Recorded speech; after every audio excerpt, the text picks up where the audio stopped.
ఆపడం వెనకాల నల్గొండ జిల్లాకు సంబంధించినటువంటి ఒక మంత్రి ఉన్నాడు అని మీ అనుచరులు అందరూ కూడా చెప్తున్నారు. మీరు దాన్ని నమ్ముతున్నారా, లేదు అంటే ఇంకా నాంచేటువంటి ప్రయత్నంలో ఉంటారా? ఆ మంత్రి అనేది ఎవరో చెప్తే పోయి నేను ఇప్పుడే పోయి కలుస్తా. ఎందుకేను వెంకటరెడ్డి పేరే చెప్తున్నారు డైరెక్ట్గా. లేదు, ఇప్పుడు మీరు క్రాస్ చెక్ చేసుకోండి. వెంకటరెడ్డి గారిని వదిలేసేయండి, నన్ను వదిలేసేయండి. దీపాదాస్ మున్షి గారిని అడగండి.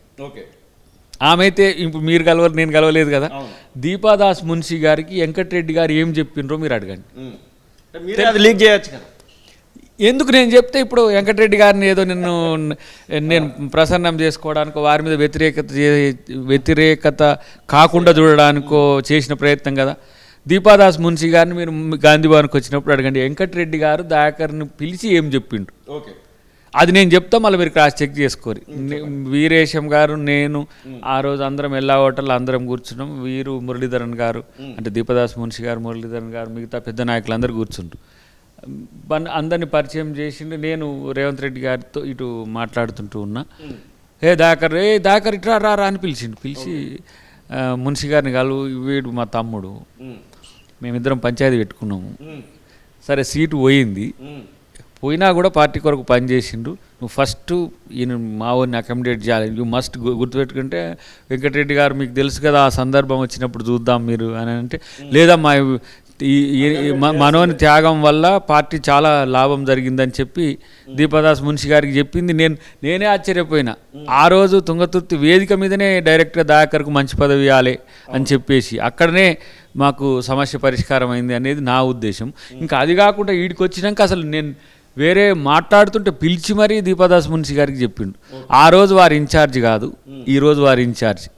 వారు కూడా నాకు కలవంగానే చెప్పింది ఏమని, మీరు అందరూ మీకు పాజిటివ్గా ఉన్నారు, మీరు సంయమనంతో ఉండగలరు, కాబట్టి మీకు మంచి అవకాశం వచ్చేది ఉంది, కాబట్టి మీరు సంయమనం ఇట్లనే 5 ఏళ్ళు కొనసాగించారు అనుకుందాం, మళ్ళీ ఎలక్షన్స్ వస్తాయి, ఏంది అప్పుడు చేద్దాం, పోటీ చేద్దాం. అప్పుడు 5 ఏళ్ళ పాటుగా ఇదే మాటలు, ఇదే వ్యవస్థ, మీకు రావాల్సినటువంటి పదవులు పోయిన కొద్ది ఒక వీడియో లీక్ చేసి ఇట్లనే ఉంటారా అని నాని అంటే నీకు మూమెంట్ నుంచి నేను తెలుసు కదా, అప్పుడు నువ్వు ఇంకా చిన్ను. కానీ ఏ పదవి ఆశించి తెలంగాణ ఉద్యమంలో అంత ఉవ్వెత్తున ఎగిసి ఎవరు, కేసీఆర్ గారు, కోదండరాము గారు కూడా స్తబ్దంగా ఉన్న రోజుల్లో నేను ఉద్యమం చేసింది తెలుసు. రాష్ట్రపతి విషయంలో ఇప్పుడు ఇదే సుధాకర్, ఈ సంఘం, ప్రణబ్ ముఖర్జీది మీకు నోట్లో ఉంది. ఏ దాన్ని ఉద్దేశించి ఆ రోజు కిరణ్ కుమార్ రెడ్డి గారి నుంచి, జాన్ రెడ్డి గారి నుంచి మొదలు పెడితే కింది స్థాయి కాంగ్రెస్ పార్టీ నాయకులను నిలదీసినాం. సహకరించే పొన్నం ప్రభాకర్, మన మధుయాష్కి, మన వివేకన్న లాంటి వాళ్ళను, వీళ్ళందరినేమో పొగుడుకుంటూ ఎవరు వ్యతిరేకంగా ఉన్నారో లగడపాటి రాయగోపాల్ నుంచి మొదలు పెడితే ఎట్లా చేసినామో తెలుసు. అటు తర్వాత నాకు ఎమ్మెల్యే సీట్ ఇచ్చింది, నాలాగా 118 మందికి ఎమ్మెల్యే సీట్ ఇచ్చింది. కొంతమంది ఎమ్మెల్యేలు అయినరు, కొంతమంది నాయకులు అయినరు. వాళ్ళు కూడా ఎవరు చేయలేనంత పని నేనెందుకు ఓడిపోయినా కాంగ్రెస్ పార్టీ కొరకు చేసిన. చాలామందికి ఏం తెలుసు అంటే దాకన్నా రోజు మీడియాలో ఉంటాడు, టీవీలలో మాట్లాడతాడు, టీవీ నాయకుడే అనుకుంటారు. మేము చేసింది ఏందో మాకు తెలుసు. ఏ నాయకులు మా పార్టీకి రావాలనో, ఏ నాయకులు మాతో ఉండాలనో బ్యాక్గ్రౌండ్ నేనేమి అధికార ప్రతినిధిని కాను. నేను ఐఎమ్ ది లీడర్. నేనేమి యుద్ధంలో యోధుని తప్పితే ఓన్లీ స్పోక్స్ పర్సన్ని కాదు. పార్టీ స్పోక్స్ పర్సన్ అవకాశం ఇచ్చింది, మాట్లాడగలడు కూడా అని. ఆ నేపథ్యం బ్యాక్గ్రౌండ్ ఏం చేసినామని, చరిత్రలో ఏం జరిగిందనేది భవిష్యత్తులో చెప్పే అవకాశం రావచ్చు. కానీ ఏమి ఉన్నదని నేను 2014 నుంచి 18 వరకు కొట్లాడినా. మళ్ళీ నేనేం అప్లై చేయలే 18కి, ఇప్పుడు లెక్క అప్లికేషన్ లేదు. నేను నా మానాన నేను పనిలో పడ్డా. దయాకర్ అవసరం అనుకున్నారు, దయాకర్ని పిలిపించిండ్రు. అప్పుడు ఉత్తమ్ గారు పిసిసి ప్రెసిడెంట్, అప్పుడు మళ్ళీ పిలిపించిన తర్వాత రాహుల్ గాంధీ గారు ఇంటర్వ్యూ చేసి నువ్వు ఎమ్మెల్యేకే పో అని చెప్పిండు. నేను ఓడిపోయినా నేనేం ఆగలేదు కదా.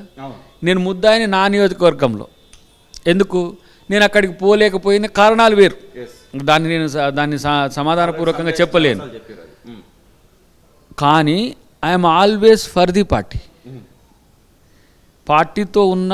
మొన్న కూడా టికెట్ ఇవ్వకపోతే నేనేం పెద్దగా ఫీల్ కాలే. నేను నిజంగా నేనేమనుకున్నానంటే, ఓహో వీళ్ళ సర్వేలలో ఇవన్నీ చూస్తే నేను గెలవనని అనుకున్నారేమో, నన్ను కాపాడే పనిలో వీళ్ళు ఉన్నారు, నేనెందుకు నెగిటివ్ అని చెప్పేసి ఇమీడియట్గా ఈక్వేషన్స్ గురించి చెప్పిన. ఆ వీడియో అట్లొచ్చింది.